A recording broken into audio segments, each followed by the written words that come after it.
My name is Martin. I'm the co-founder of Ciara, and at Ciara we have developed a conversation assistant as a complete new category of enterprise software.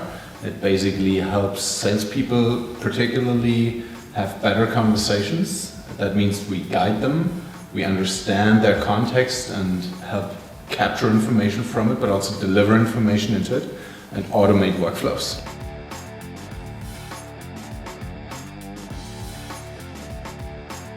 This episode is brought to you by WHU, the Otto Beisheim School of Management. WHU is reshaping the way students learn about business, management, finance, and entrepreneurship through its innovative programs and partnerships in Germany and across the globe. To learn more about this globally ranked university, visit whu.edu today.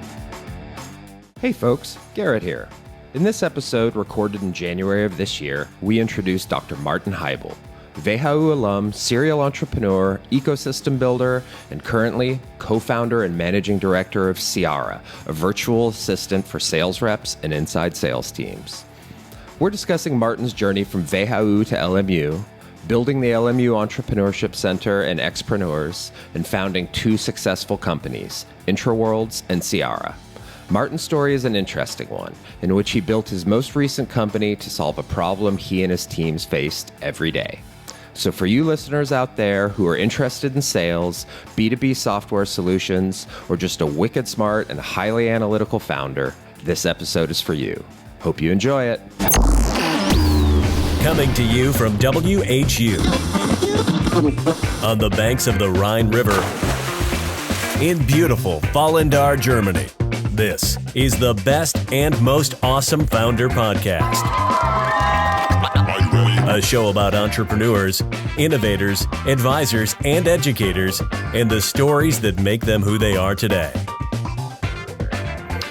So, Martin Heibel from Ciara, thank you so much for having me here in your offices in München. It's wonderful to be back in this city after being a founder here, 10 years ago now, to see all the amazing entrepreneurial energy and to meet another founder doing some amazing stuff.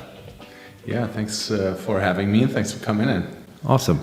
I'd like to start this episode like I do with all of the others, which is learning a little bit about your story. I think one of the things that kind of differentiates the different founders we have on this podcast is they all come from different places and they all end up on this wild and crazy entrepreneurial journey. Maybe you can start just kind of telling us, how did you become an entrepreneur? How did you get to where you are today? Yeah, sure. So what we share is the WHU connection, and it actually begins even before I started my studies. As a student at school already, I was thinking about how could you build your own business, right? Those were the times of a pre-dot-com bubble, neuer Markt, new market in Germany, like the first stock market craze, where even people my age at the time were trading stock instead of going to school. Those were the times when the internet was basically invented. It was pre-e-commerce. So this is when I really caught fire on being an entrepreneur, and that was really my motivation to go to WHU. I remember I met Peter Witt, who at the time was the entrepreneurship professor at WHU, and I asked him, what would be your recommendation? When should I start my first business? Should I first go work somewhere, or should I start my first business? And he actually said you should probably get some experience and then do it, which was totally not what I was expecting or what I wanted to have as a reply. So what actually happened, while at WHU, together with three of my fellow students, we started what still exists as my WHU, the intranet of the university. It used to be a student project, but it turned into a company around half of our studies, so in the fourth semester. And it later became IntraWorlds, which today is a very nice company that we still own, the majority of the four of us. And actually, that was my first big entrepreneurial experience. So it's a software company. Sometimes I say, and I said it yesterday when I met an investor, we started at the same time as Facebook.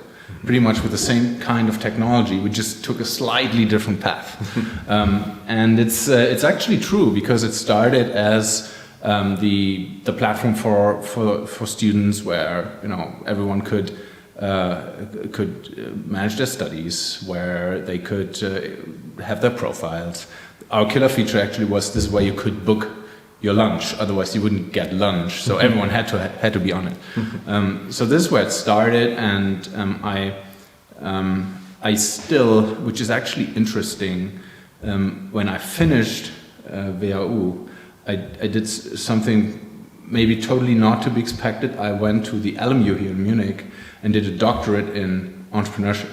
People still ask me, how can you be so theoretical about entrepreneurship? And my answer would usually be, I just like it. You know, it's interesting to study entrepreneurs. It's interesting to study investors. They are all said to be very rational, and most of them are not.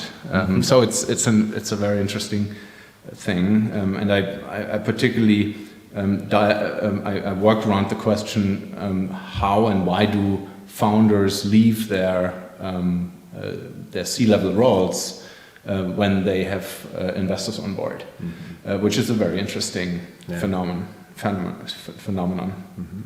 Yeah. So from there we grew Interworlds, and at some point I felt like I wanted to do something new. It was just a feeling that grew inside me. So I decided to leave Interworlds in 2016. That was after running it for 9 years, basically as the head of sales. So I was mostly responsible for growing the top line of the business. And what I did is I went to the technical university here in Munich, so the other university, where they have a lot of great tech, entrepreneurial tech talent. I started an incubation program there. Why? Because from my initial experience at alum, I realized that besides all the amazing academic questions you can work on, what is the big potential that's really untapped is all the talent that is coming out of there, and becoming an entrepreneur, being a career choice today, is just a big opportunity for someone like me who likes to work around academia and likes to work around students and with students. So I started this program. It's called Expreneurs. It's located with the Unternehmertum Entrepreneurship Center at the Technical University. But obviously, and that was very clear to me, I would do this to kind of figure out what to do next. And now this is where I met my co-founder Konstantin in 2017, and we thought about what to do and what to build in 2018, and then started Ciara last year. Cool. Interesting. Long story. Oh, it's very entrepreneurial. It is. Your story reminds me a lot of me in many ways. Why the hell did you do a PhD? I get that question asked all the time. Yeah. I get that question too, but I think what I would always say is just because I liked it, and it's very much the same with my entrepreneurial endeavors, just because that's what I want to do. Right? Indeed.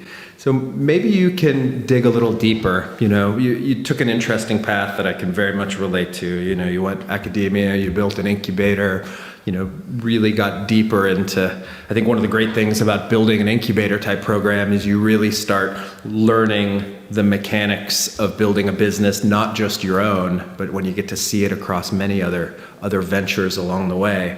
So kind of getting into the practical side of building businesses that aren't your own, there's a lot of learning there. But I'm really interested in how you got from that stage and deciding to do Ciara. Now, I think you mentioned that you were focused on the sales side of your previous business, and now you're building a business that is helping to streamline that as well, if I understand correctly. Can you share that kind of bridge? Yes, absolutely. It's a very interesting, for me, it was a very interesting phase. So when I went out and when I left Interworlds, I basically said I want to do something different than what I had done before. That was just one thing. So, and with this universe of deep tech and tech ideas and talent, and basically dozens and hundreds of people with brilliant minds and ideas, in all the verticals that these programs have, like what happens in our cities, what happens around artificial intelligence, what happens around medicine, how will CRISPR change the way we kind of replicate the human race? You could do it all. Right. And that was it was my starting point. Like I looked into all this stuff and found it all very interesting. But for me, and that's the bridge, what was really clear at some point, if you have this inner drive to start your new company, which I clearly had, you come back to what you can do and what you're good at and what you're knowledgeable about and where you have an unfair advantage to be successful. Mm-hmm. And I'm not a CRISPR medical guy and I'm not an IoT guy, though maybe I would like to be, and I wouldn't say I'll never be, but it's not very obvious, mm-hmm. Right? So when I thought about what can I do, I kind of gravitated around the ideas that I really understood. Mm-hmm. And in the end, I realized what I need this idea, but other than many people think the idea per se is really not what makes it, I needed a co-founder, a technical co-founder, given that I wanted to build a tech company. This person would need to be available. Mm-hmm. It would need to be someone I can get along with well. Would have to be in Munich. So there's a lot of pieces of the puzzle that need to work together. And I just realized if I'm the one to drive this, and if I want to make this happen, let me work around a problem that I really understand. Mm-hmm. So you come back to problems that you really understand. And this is actually the initial idea of Ciara was born from two perspectives. One was all this AI craziness, like artificial intelligence will take all our jobs and will basically change the world. But when I looked and worked with many like software engineers, they were looking at it obviously very technically. Mm-hmm. And then on the other side, I had a very good understanding of the sales problem, and actually it's an organizational problem. If you want to grow teams, if you want to make them effective in terms of what they communicate, if you want to automate their workflows, if you want to make sure that a specific piece of content is available when it is needed, that it goes back into the systems that are very clunky today, where people lose lots of their time on actually managing these tools. This was a very tangible problem. Mm-hmm. And then what I just realized is that all this AI is nothing that it doesn't like jump out of the box and solves all these problems, but it's rather an incremental improvement. Mm-hmm. So I kind of had to combine those two pictures. Mm-hmm. With my statistical background also, I had this PhD thesis I did was very much around statistical models. So I had a good idea of how AI will not work, right? And where the limitations are to be expected. Mm-hmm. So I'd rather look into what is the actual tangible problem mm-hmm. when onboarding and scaling and teaching sales teams, and how can technology help us do that? Gotcha. And this is where the idea was born, to have a sales assistant that is voice enabled, where I would rather see voice as a signal, or voice as a search input, and I can talk around this a little more later on. And obviously, when I ended up with that, and also when I discussed this with Konstantin, who has a strong CRM background, so software background, mm-hmm. I was in the midst of my 10 years of sales and software experience. Mm-hmm. But before we get it, I want to hear a little more about the business itself. But There's a couple different ways people go about the ideation process. And I think I heard a little bit of both with you, and I'm interested to see maybe where you put yourself on that spectrum. One approach is you've identified a really clear problem and you're just going to figure out how to solve that problem. The other approach, maybe the more effectuation approach, is let's look at the assets that I have and let's figure out how the synergies of our assets as a team, maybe you and your co-founder, what your skill sets are, what your knowledge is, and then we're going to use that to frame the problem. Were you more focused on here is a specific problem in sales that I want to solve, or did you guys kind of come together and say, here's what we know and what we do, let's figure out where we're best suited to target? Yeah, it was more of the latter. Mm-hmm. So it was not the very specific problem from the outset. It was more a space that we understood well and where we could combine our experience well. But it also was not a super broad space where we kind of let's finish poverty in the world, right. Kind of. It's not so mission driven. Mm-hmm. When I talked to a former fellow student of mine, I said when I look at these models, what the question I would ask is, show me the money, mm-hmm. Right? Which may sound like non-visionary and not very. But important. It's not so much saving the world, but it's very tangible. It's very business, mm-hmm. I guess. So I was always looking at building a sustainable business model of finding a business model.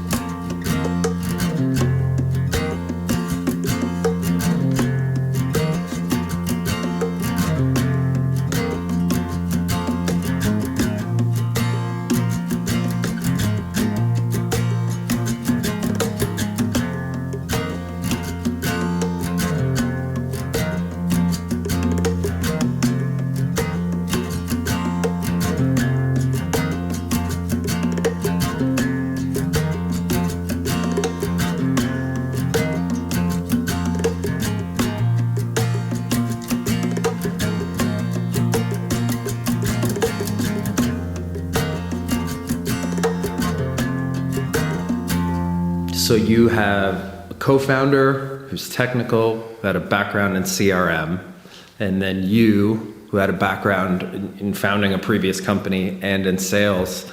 How did you guys, tell me how you kind of got to this specific niche, and how was Ciara born out of that relationship and that process?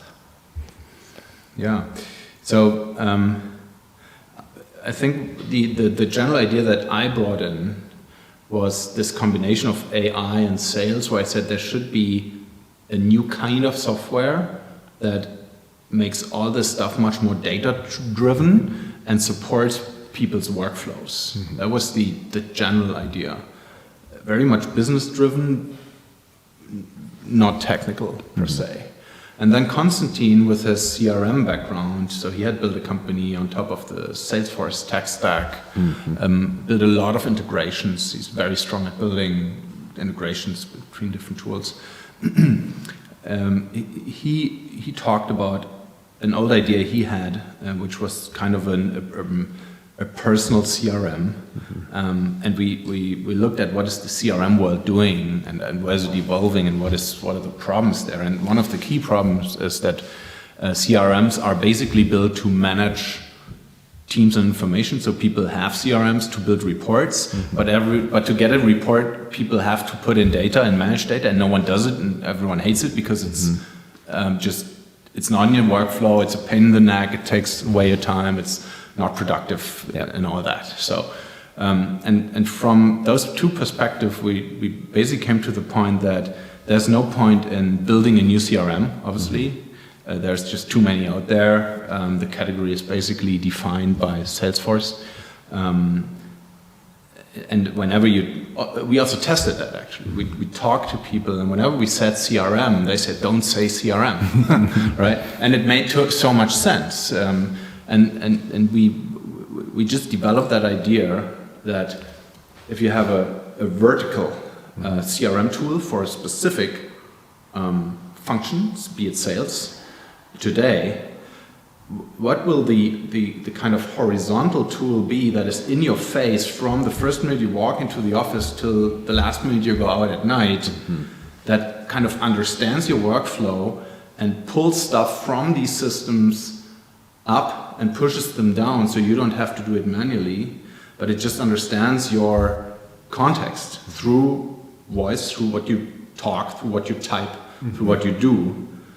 And then we said, okay, this is not a CRM problem only. It's also valid for anything in HR. It's also valid for anything in support, for anything in finance. So everywhere where you have a conversational role, and all of a sudden we realized it's a market as big as the CRM market, and it's now, because now we have these AI models, we have these voice models, we have we have people ready to work with assistants. If you sit in your car, of course you run assistant by your side. If you talk to your phone, if you talk to Alexa, you're ready to, you expect an assistant by you. So it's actually strange that there is no assistant to you while you talk on the phone, isn't it?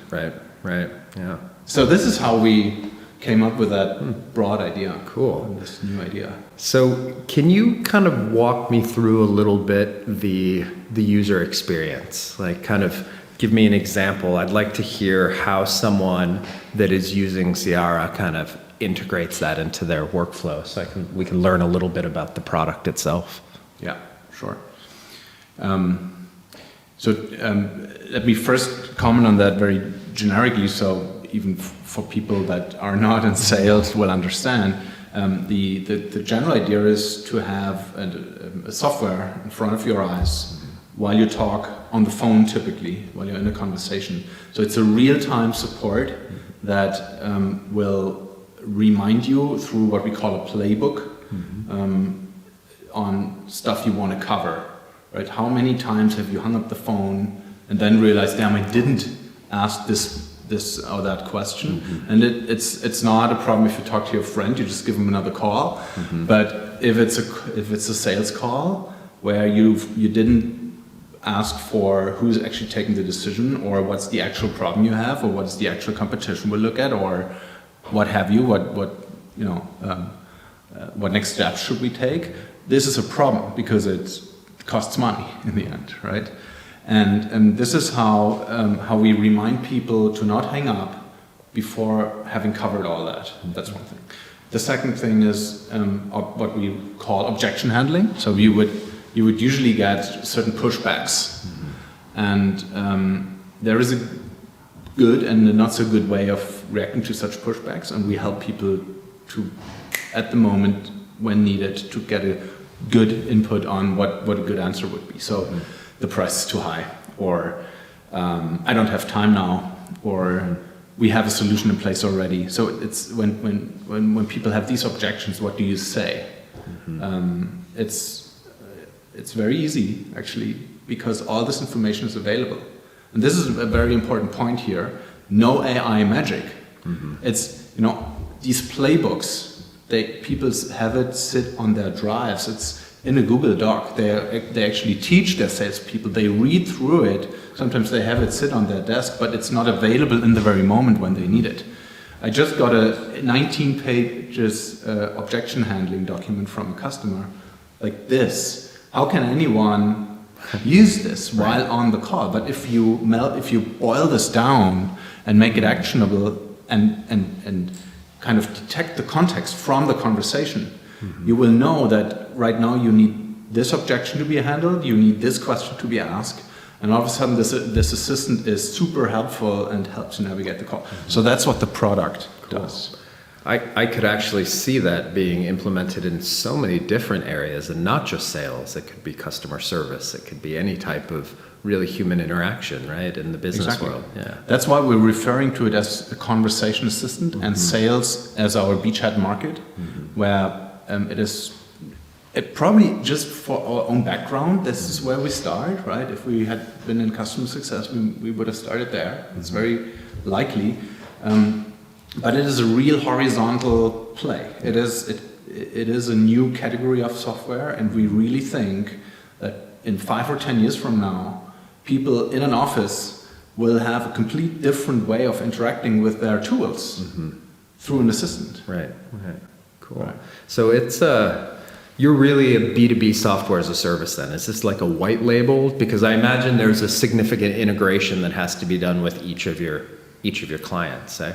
Do you have to kind of set up the system for a specific client based on their kinds of workflows, the types of things that they need to ask, or is it something that the client itself sets up or programs on their own?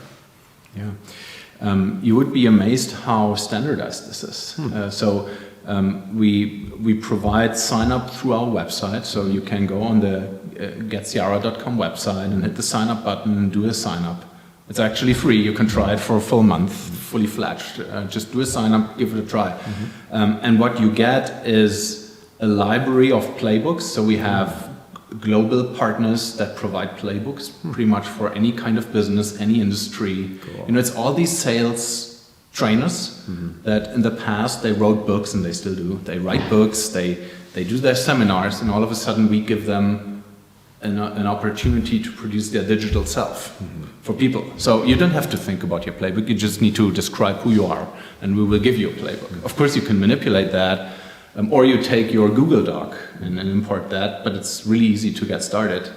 And that's more on the content side. On the technical side, today's tools are all ready for integration. Look at Slack. I mean, you can integrate anything into Slack. You can integrate anything into Salesforce.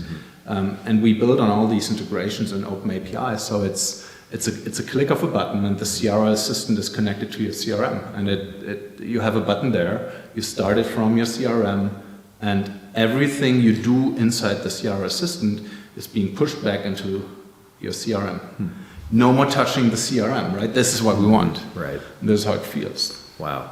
Yeah, I mean, you think of the amount of time that a salesperson spends just inputting data, you know, and how much time is lost out of that process. Up to half that time. Yeah, wow. Today. That's amazing. Which is unbelievable.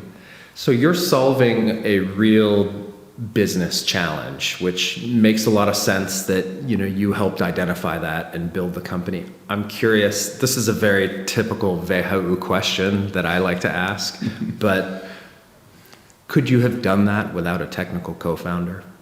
Like, how valuable was it to have someone with that technical experience and that CRM background in helping you guys put this concept together? Because it sounds like it has some pretty heavy technical chops behind it. Yeah.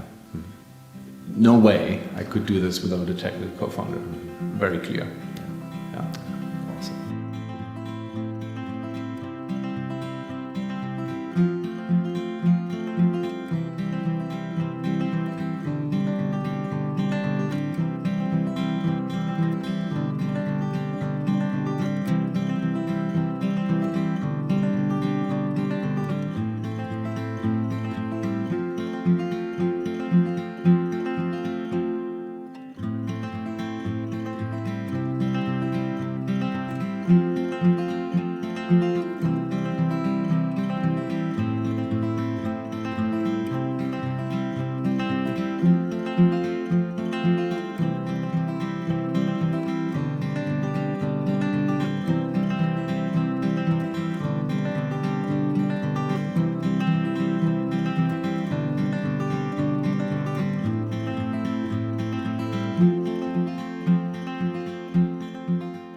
So where is Ciara now? Where are you guys at? What's your kind of trajectory? Maybe talk a little bit about the present and the future of your company. Yeah. So the company was started and it was founded on the 2nd of January 2019. So it's pretty much a year now. We launched the product in early May. So we've been live for 9 months now. During that time, we have over 1,200 subscribers. So people have come to the website and have created their accounts and are using the assistant in their daily conversations. So there is massive interest. We were super happy with the initial traction, and right now we have a long list of stuff we want to build. So on the technical side, we have there's a lot of things we want to do: improve the product, increase the number of integrations. But looking into the future, this is the bridge into the future, because we don't want to build a tool, we want to build a platform. This sounds like a WHO, so but what does that mean? What does that mean? It means that if we are the assistant, where the software that is in people's faces while they work, but we can't build all the stuff ourselves.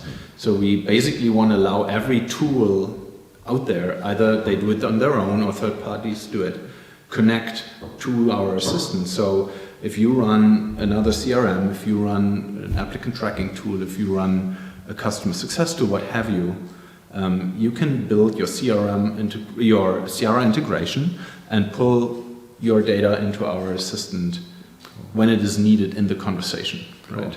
So that's the technical part of it, and it totally relates to the content side of it. So we're building out a content library, or we call it a skill store, where these partners can come in and, as I said, they create their digital selves. So there's people and tools coming to the Ciara platform and making their data and content available in any given conversation, basically across all companies and all functions. That's the long-term vision. Right. Cool. You know, being here in your office, seeing you've got a nice little team that looks like it's growing, and being that WHU has, what I've noticed at least, is WHU's, many of the founders are very Berlin-centric. And there'll be an episode coming up with Stefan Schubert. We talk about this at length, but you're the first WHU alum founder that has been on this podcast from München. Can you tell me a little bit about your experience being a founder here? Do you find that the ecosystem is similar? Is it easy to find talent?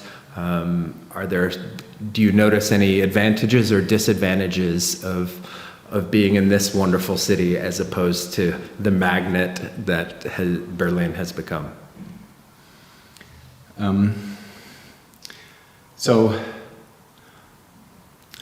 I mean, looking at Munich as an ecosystem today, it is clear to me that there is a lot of deep tech and tech stuff and B2B stuff going on here. While, going back to this, when I was a student, when I was at school, Munich used to be the hotspot for media when Berlin didn't even exist. That was way back, right?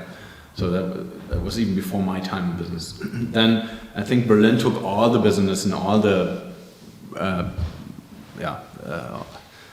opportunities for the first wave of startups in Germany, driven through the summers mostly. Very clear benefit. If you were an e-com player 10 years back, you had to be there, and it was the only ecosystem.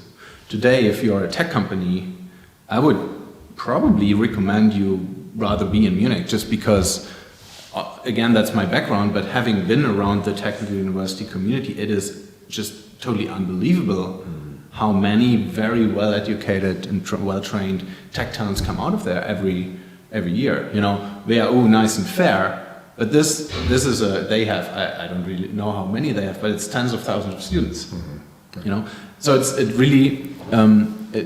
really is a hotspot for tech companies here, and if you do B2B software, it's probably the place to be. Right. And nowadays, now that Berlin is getting more expensive, the cost of living isn't such a big difference as it used to be here. The delta of pain is maybe decreasing. It's certainly expensive here. Yeah. It's certainly expensive. Well, you get what you pay for. It's a pretty lovely city, that's for sure.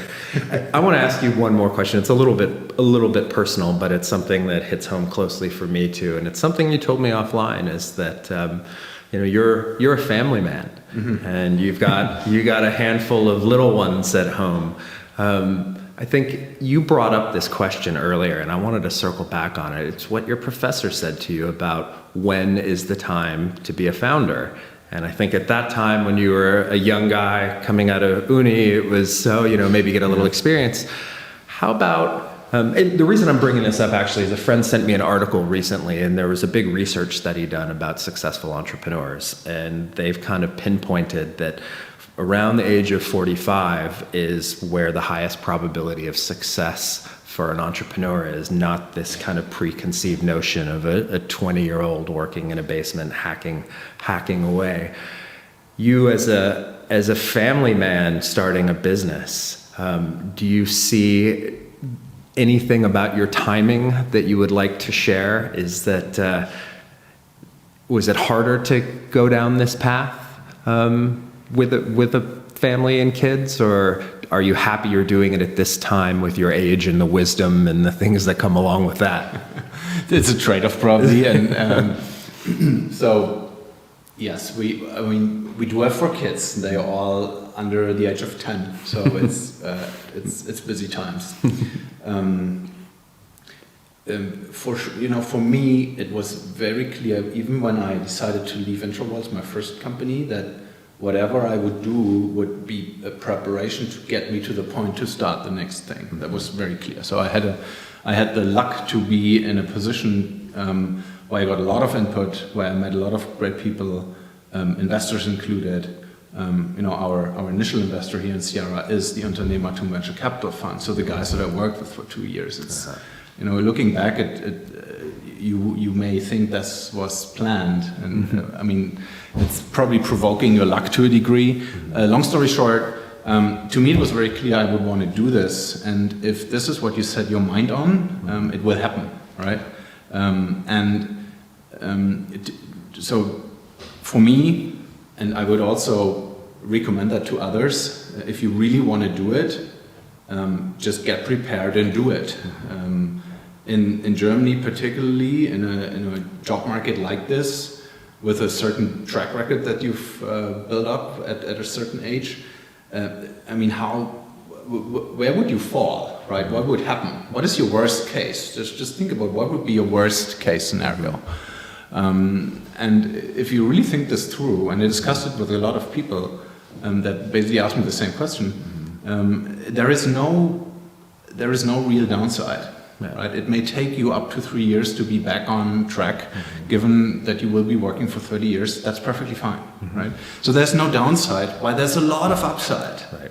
So it's economically speaking, even if you try to rationalize this, it makes total sense to do it, right? So I would always recommend to do that. Commenting on the kids hacking away, what I learned, working with young people again for 2 years, I really think there is 2 ways of starting a company, or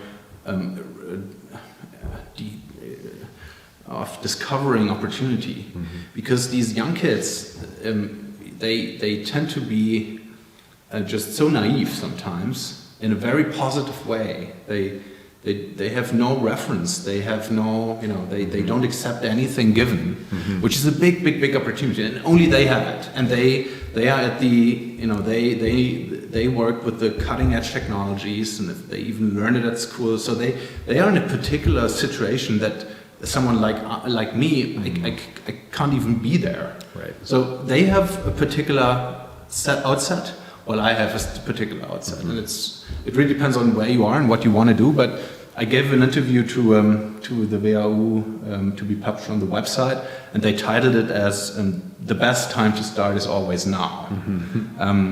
And I think that puts it very well. Yep, never too old, never too young, right? I agree.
maybe just because we were on the topic of young people founding, and you've had an interesting journey. You've been a young founder, and now you've been a more grown-up founder, we'll say. Maybe you have some wisdom or some advice. If you have a little forum to speak to some aspiring entrepreneurs, do you have any lessons, any particular lessons you like to share with up-and-coming founders, some things to keep in mind as they go on their journeys? I'm probably loading you with many thoughts. It's exactly. One, yeah. There's a lot of things you could answer. I could answer to that question. I would really start with what I've said already. If you want to do it, do it. I would say it's 80% of the answer. Obviously, there's so many mistakes that you can do, and usually you will always know afterwards. And that it's the same for me, right? I do mistakes every day, and I know afterwards. I can avoid certain mistakes. So I would recommend just if you want to do it, do it. Number two, find people that are benevolent mentors, if you will, like not these business mentors that kind of do it for a living, but rather experienced entrepreneurs that do it, again, they do it for helping you, really. Their daily rate is thousands of euros, and they would still spend a day with you just because they want to make it happen with you. Those are the people, right? Try to find someone like this and stick to him or her. This is really helpful. That's a great point on mentorship. I have met very few successful entrepreneurs that can't pinpoint one or two people that just imparted wisdom on them when they needed it. Someone to pick up the phone and say, I'm stuck, give me some advice that's not attached to my bottom line, Right. And you built an incubator, I've built an accelerator. That's the premise that all the great kind of programs, at least around startups, are built around, is surround yourself with smarter people. I think a mentor of mine once said, if you're the smartest guy in the room, you're in the wrong damn room, Right. The more you can find those people, the better off you are. Yeah. Martin, I've got two other questions I ask all the founders on this podcast. I think they all think they suck, but just to provide a little bit of insight into you, and since we're geographically dispersed, it's always interesting to hear, and since we have different age ranges and different experiences, just to get a little insight into Martin, the man. First question is there a book on your bedside table? Is there something that you're reading or that you would like to recommend to read?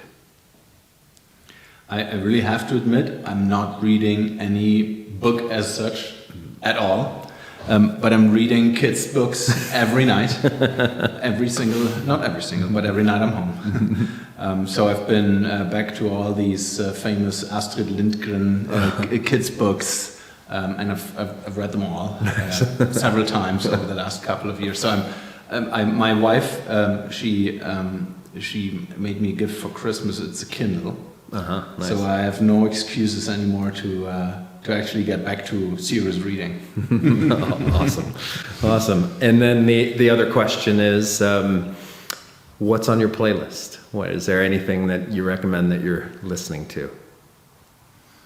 I guess it's the same. It's really the same. Yeah. No, starting a business in the first year, having kids at home.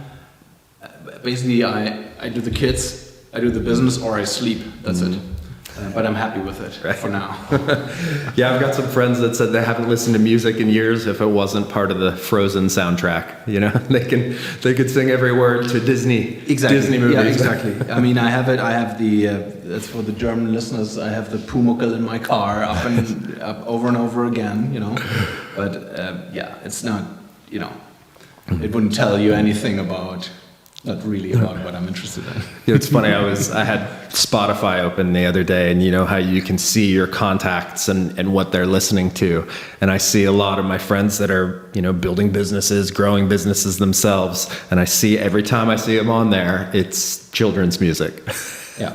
And I'm like, there's some interesting research in there. I think there's some insights you can get about, when they're not playing with their kids, they're obviously not listening to music or reading books. They're busy building their business in the process. Yeah, yeah, there's no, in a typical day, and even a typical weekend, there is not a single hour of, let's say, idle time.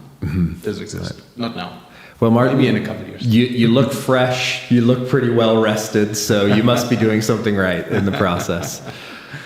Martin, thank you so much for inviting me into your offices here, having this conversation, and sharing your story with the WHU community. It's an absolute pleasure. Sure. Thank you, Gerrit. Thanks. Well, folks, that was Martin Heibel, co-founder and managing director of Ciara. Coming up in episode 14, we'll introduce Eric Schaefer, serial entrepreneur, investor, advisor, and alumnus of WHU's inaugural class in 1984. We'll be learning about Eric's incredible founder journey that took him across the globe through a diverse range of industries and back to WHU, where he's been a founding board member of the In Proxy Alumni Association, advisor to the WHU Dean's Office, and so much more for over 20 years. This guy is an absolute legend in the WHU community and one hell of an interesting storyteller. Bis nächstes Mal.